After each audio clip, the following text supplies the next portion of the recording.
اس کے لیے ہم نہ آپ کو بیعت کرتے ہیں نہ ہی آپ سے کوئی نذرانہ طلب کرتے ہیں. ایک فیض ہے, ایک فیض ہے. انگلی کو جب تصور کرو کہ میں دل پہ اللہ لکھ رہا ہوں تو سب سے پہلے تمہارے مرشد کا حق ہے. بے شک. کہتے ہیں کہ مشکل وقت میں مرشد کو پکارو. اس وقت تم اللہ کے لیے اجازت لے رہے ہو, اس سے بڑا مشکل کام کون سا آئے گا؟ دیکھو کہ میرا مرشد میری انگلی کو پکڑ کے میرے دل پہ اللہ لکھ رہا ہے.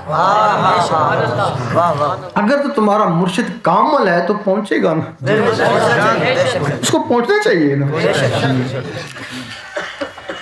اگر مرشد نہیں ہے تو جس دربار سے تم کو رغبت ہے اس دربار والے کے نقشہ لے لو کہ وہ دربار والا میری انگلی پکڑے ہوئے میرے دل پہ اللہ لکھ رہا ہے. اگر دربار والے سے رغبت نہیں ہے تو حضور پاک کے روزے کو لے لو کہ حضور پاک کے روزے سے مجھے فیض ہو رہا ہے. اگر روزے کبھی نہیں دھیان آتا ہے تو خانہ کعبہ کو ہی لے لو کہ مجھے وہاں سے براہ راست فیض آ رہا ہے. اس وقت جو بھی تمہارے سامنے آ جائے وہی تمہارا مرشد ہے. شخصیت کو پانا مقصد نہیں ہے, مقصد اللہ کو پانا کہیں سے بھی حاصل ہو جائے. ہاں یہ گاڑیاں کھڑی ہوئی ہیں, کسی بھی گاڑی پہ آپ سوار ہو جائیں.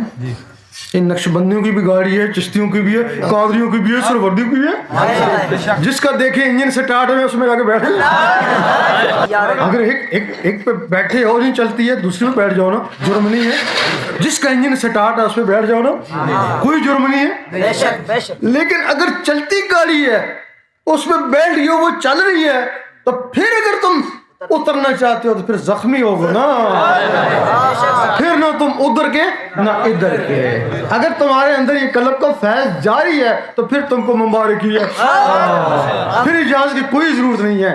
اگر قلب کا فیض جاری نہیں ہے پھر کہیں سے بھی بیعت ہو, پھر ہم جانے اور وہ جانے, پھر کہیں سے بھی بیعت ہو یا نہیں ہو, ہم تمہارا اس وقت تک ساتھ دیں گے جب تک تم روشن ضمیر ہو.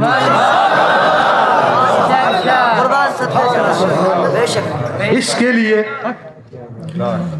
اگر دل سے اللہ اللہ شروع ہو گئی تو دعا دے دینا.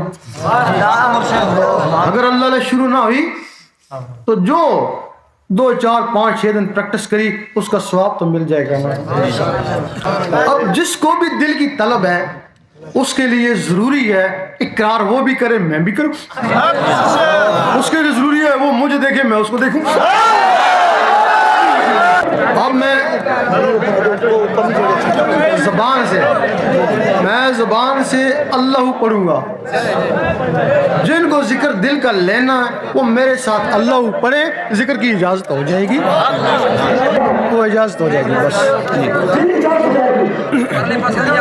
پڑھیں جی اللہ